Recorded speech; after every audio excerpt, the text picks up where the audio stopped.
as the writing voice changes, grows, and mutates throughout your career, or mine has anyway so far, I think that there are moments where there are like touchstones or hot spots or crossroads, you know, that we all have, and you go, whoa, that was when I felt my finger in the socket, you know, kind of thing.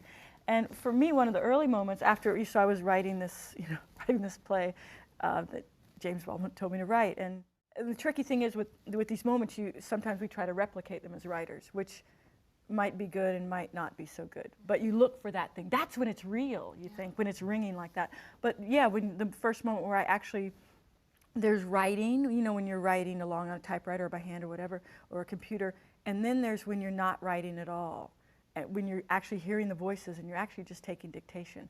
And when the first time that happened to me, I was like, oh man, this is awesome, you know, and you're not writing at all. And that's when I thought, oh, maybe I am a writer. Not that all writers have to have that experience or whatever, but like you must write every day. You have to wash your hands before you leave the bathroom, you know, whoa! And I think maybe we could unpack what does it mean to write every day? Does it mean to work on the play that you hope to have your friends buy for the chili to read? Or does it mean, what does it mean?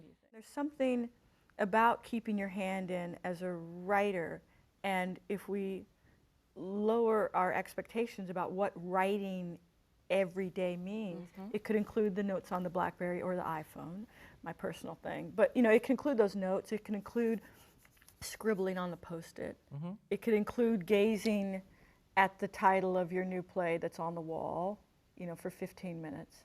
That could be writing every day, I think.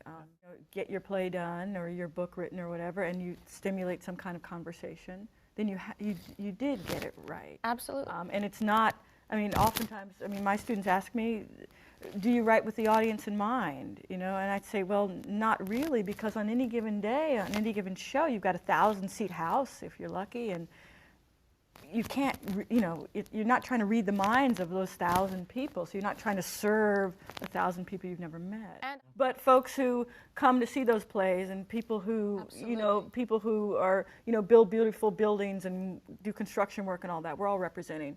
We're all role models. But the cool thing is that, you know, people of color, like women of African descent who are playwrights, don't behave all one way. Well, people have said we can't put you in a box because every single play that you do doesn't look like the one that came before. You know, Top Dog and 365 do not resemble each other too much, except it's history in the present day. And well written. Yeah, well. You're welcome.